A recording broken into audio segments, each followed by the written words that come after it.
We welcome you to another edition of Being Well Informed. And today we are going to start our podcast and YouTube presentation with the Honorable Congressman Kweisi Mfume. We are so happy to have you on another edition of Being Well Informed. Thank you so much for coming and visiting us today. Judge Barber, thank you so much for having me. Your viewers may not be aware, but we've been trying to put this together for some time, and I'm so glad that we're both here together to have a conversation. I am too. We are so delighted to have you as our guest today. And let's get this started by talking about this new legislation to preserve African American history and culture. Tell us about House Bill, is it 727? It is. It's the National Council on African American History and Culture Act of 2023. And it is legislation that is designed to create a 12-person national council in the endowment of the arts to be named by the president and confirmed by the Senate. And those 12 members would, all across the nation, prepare an annual report for the Endowment on the Humanities about how we find a way and better ways to preserve the history and the culture of African Americans here in the United States. This is a major undertaking that I thought was particularly important when you consider the efforts to ban books that are taking place all over our country in every state, when you consider the efforts to roll back the teaching, quite frankly, of Black history in Maryland and in every other state in the nation, and when you consider also the misrepresentations of the history of African Americans by persons who either want to diminish it or who want to rewrite it. And so we want to make sure that what we have through this 12-member commission that the president will name and the Senate will confirm is a valid effort to make sure that we teach history and not his story. His story is really dangerous because that's subjective, but history is objective. American history is intertwined with the history of African Americans, Latinos, Asians.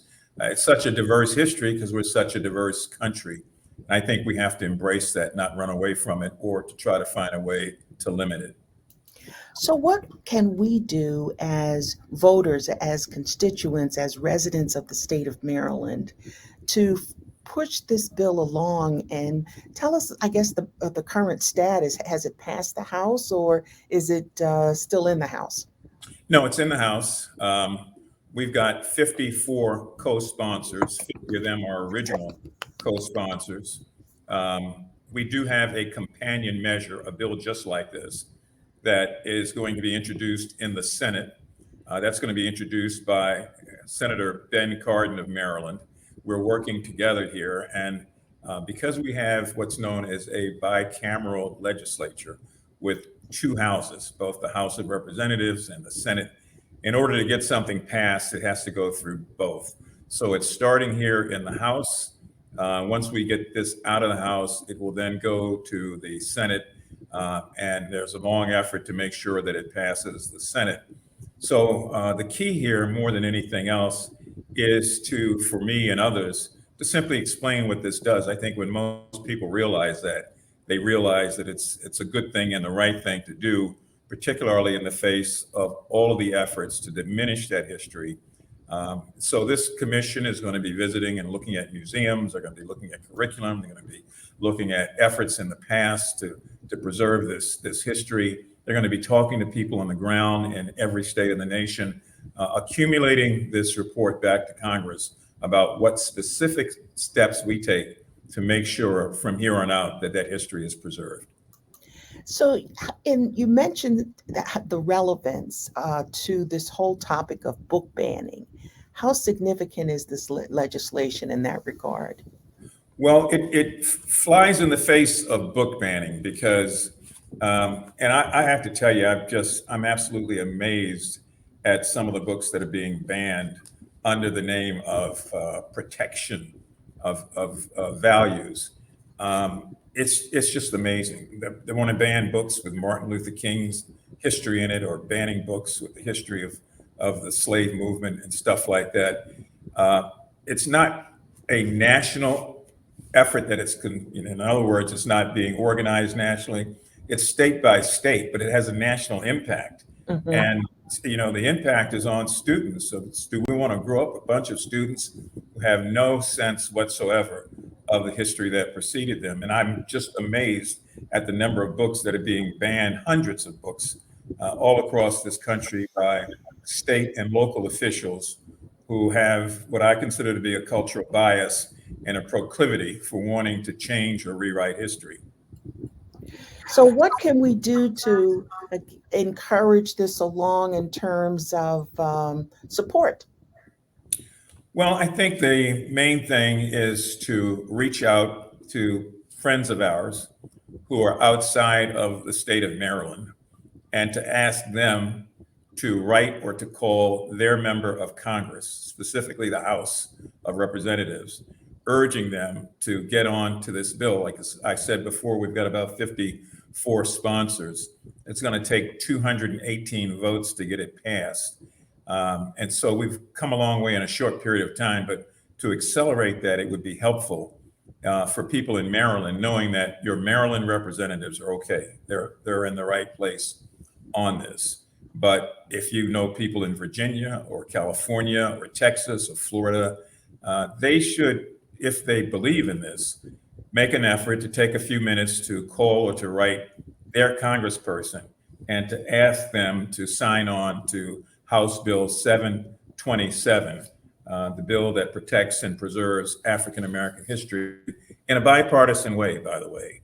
And this 12-member commission, as I said before, will be appointed by the president, confirmed by the Senate, and working on behalf of all of us. That's wonderful news. That's wonderful. But that's not the only piece of legislation that you've been working on. I know you work hard in Congress, and I know that you all put a lot of effort into what you do. So tell us a little bit more about some of the other important legislation that is part of this session of Congress.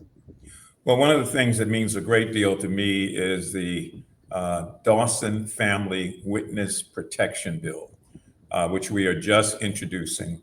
And it has a little bit of history. So if you would allow me to explain how we got to where we are and what this means. The Witness Protection Program is a program designed by this bill to create and to appropriate $150 million a year for the next 5 years across the country for local police departments, cities, towns, and hamlets to be able to provide or enhance witness protection.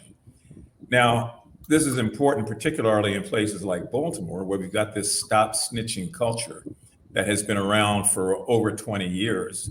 And it started, quite frankly, in 2002 when the Dawson family were all murdered. Mm. Um, Mrs. Dawson, Angela Dawson, was prepared to go to court to testify about drug dealing in her neighborhood and on her block. And the effort here was to silence her. And so the people who were the drug dealers found a way to kick in her door, throw in firebombs in the middle of the night, catch the house on fire, burn it all the way down, and in the process, kill her, her husband, and her 5 children. They all died that night as a result of criminals not wanting her to testify in open court about what she saw. She was bold enough and strong enough to be prepared to do it, but we as a society were not prepared to protect her the way we should. And so to do away with that, we've got to find a way until we're able to get bad people behind bars to make sure that the good people are protected. We always say to people, if you see something, say something.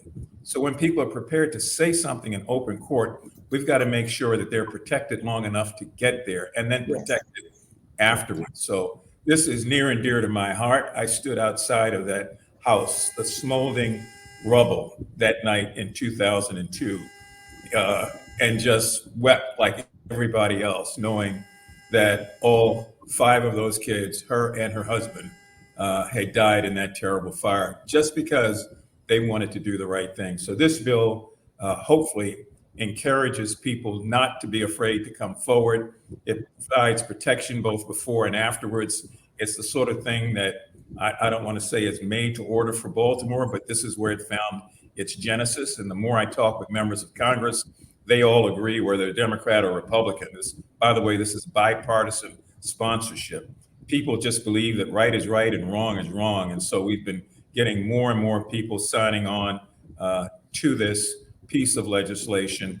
Again, it's the Dawson Family Witness Protection Bill of 2023. Marvelous, marvelous work. Now, there's been discussion about the debt ceiling, and I understand that that came out of the House. Do you think it's going to make it through? No, I don't. Okay. No, we are in a situation where the United States is about to default on its debt. That has never happened before. We all know that when you get a bill, you pay your bill and you don't ignore it because then you have no more credit. So the same thing should hold true for our government. And yet we are at the point where the debt limit has to be raised in order to make sure that the debts can be paid.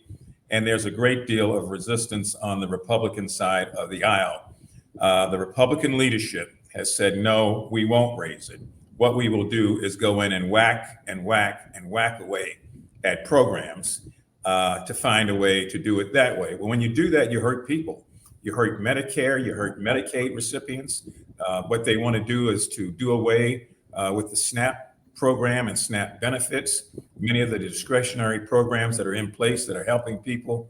And I just think that's wrong. That's particularly when you don't have to do it. Democrats have always been prepared, even when there was a Republican president, as was the case with Donald Trump for 4 years, Right. to be able to make the adjustments so that you're not hurting people.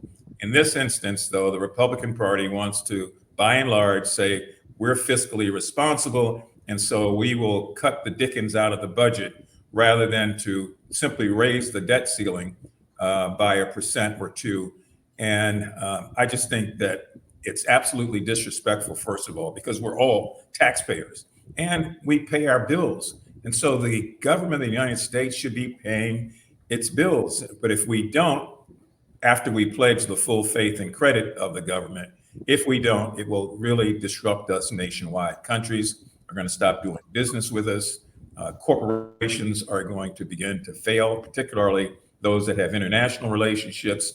And the value of the dollar will decrease. Mm. Stock markets will start to fall and everything else because we've never in this country since 1776 not paid our debts. But that's where we are. And to get back to your question about whether or not it will pass, it passed the House by 2 votes because the Republicans are the majority here. And so they were able to make sure that they all voted for it.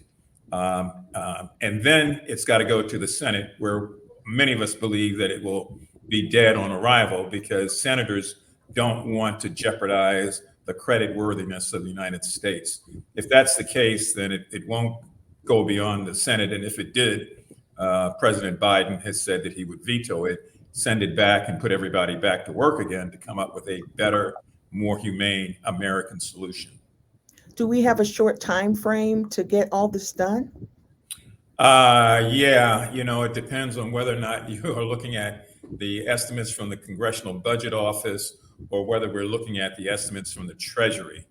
The estimate was that this would take place around the 1st of August. Then it was rolled back because we realized that we had taken in more tax revenues as a nation, so that it looked like it was going to be the end of May. Now it looks like it might be the first week in June. Suffice it to say, though, it will be within the next 60 days. And so the next issue here is for the Senate to take up the matter, and I'm sure they will within the next week or 2. We only have a few minutes left, and I just wanted to learn more also about the Identifying Mass Shooters Act? And also, is there going to be a reviving of the George Floyd Policing Act? Well, let me start in reverse order. The George Floyd Justice and Policing Act passed the House of Representatives and was on its way to the United States Senate. It passed under Democratic control. It got to the Senate, and there were efforts to filibuster it and not to get it out onto the floor for a vote.